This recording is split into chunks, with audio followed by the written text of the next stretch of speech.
And so it begins. Movies. Before you die! Movies. Before you die! What?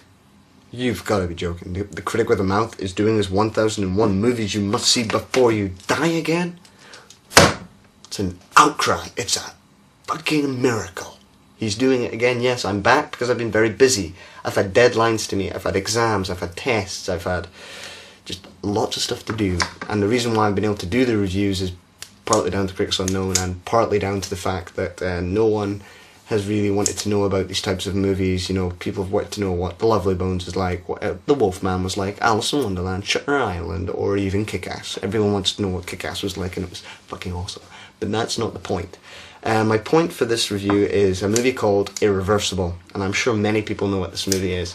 It's a very taut little thriller from France, and it's very controversial. It's violent, graphic, disturbing, and also fucked up in the head for the most part. Why someone thought of this movie, I don't know, but bravo to them anyway. Now, Irreversible stars Monica Bellucci and Vincent Cassel. Monica Bellucci on one night in Paris is raped and murdered and heavily beaten up to a bloody pulp, basically. And what happens is that Vincent Cassel on one night is going around these different gangs and shot in reverse and told in reverse, basically. It's trying to find out what has happened to these people and who basically killed Monica Bellucci. And you find that out at the very beginning of the film. Yep, the very beginning of the film. Because the film is basically told in reverse with this very swooping, very beautiful, disturbing nightmare. That's kind of how it's shot. It's swooping. It's not shaky cam, but the camera sort of flips around. It goes boom, and then it goes down, and it glides, and it goes like that. So yeah, it's kind of like that. And I really appreciated that. It's really beautiful, and it does something very different, which adds to the tautness and the very much grippingness of this movie. It's very gripping for the most part. But I, unlike most people, really enjoyed this movie, surprisingly. It's not an entertaining movie, believe me, but it's a gripping one nonetheless. And I loved the first 15 minutes of this film. It's really gripping, very disturbing, very in your face. Oh my god, this is disgusting stuff. Click X, because I watched this on the internet, because this film's banned in the UK. I can't find a copy of it anywhere, and it cost about £20 to watch, to bring it across here, so no way. Watch it on the internet in good enough quality, I'm not bothered.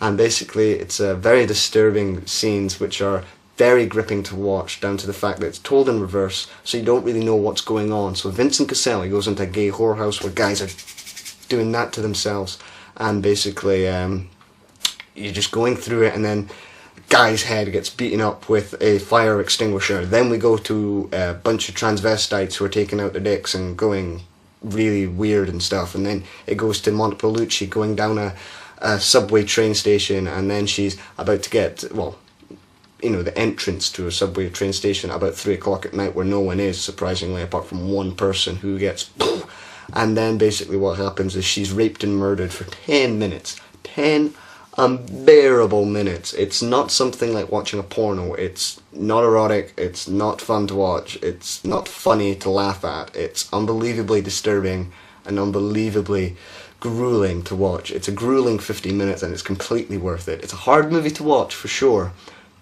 but it's a completely worth it movie. It really gripped me, and it's some of the most gripping things I've seen in a film ever. Seriously.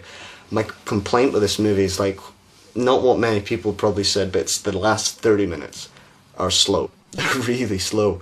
It takes away, there's no more, well, not much of that very nice camera. It's no more of those really graphic scenes. There's no more of this really in your face boom punchlines, and there's no more of this. It's sort of slowing down so it can have more characterization, which is, it's welcome, it needs it, and then it's more sort of reasons why you should care for Monica Bellucci getting murdered, and by the end of the movie you really do care that she has been killed, down to the fact that she is expecting, shall we say, something very important in her life. And by the end of the movie, you have one of the greatest endings, I think, where the camera just goes spiraling out of control. It may give you a headache, but it gave me a headache, alright. It spirals out of control, and then it just goes full on epileptic fits, basically. It goes... It's very disturbing to watch, the ending. I think that's the most disturbing thing to watch, the one thing that I had to kind of look away from. And then it just comes up at the end of the film, time ruins everything, and I just think that leaves you with sort of this echo of thought, you know, thought-provoking thing, and it just makes you think right the way through the film. Now, while the message of why you should care these people comes way too late, and the film kind of slows down, the first hour or 50 minutes of the film is really gripping, and you should watch it just for that. Good performances, brilliant direction, a very taut thriller for the most part, which is very gripping. It's a very unsettling experience, and it's probably one of the most disturbing films I've ever had to sit through, and it's one I'm never going to watch again, and it's an experience I still haven't forgotten. I saw this film about 2 months ago, and I still haven't forgot about it. It's in my head most days, and not for a good reason either. It just pops up for some reason, and it's very disturbing film, but if you have the stomach for it, you can easily sit through this film and kind of enjoy the very well done, thrilling elements of this film. I give it, I think, a 7.5. A lot of people give this 1 out of 10, you know, a 2 out of 10 at most for the cinematography, but I really liked it. It may not add up to much, but I'm not really caring when it's this gripping. So yeah, that's my review of Irreversible, and I will hopefully get down to these 1001 Movies You Must See Before You Die reviews at some point in my life again. So until then, I'll see you later with a Clash of the Titans review. So yeah, bye.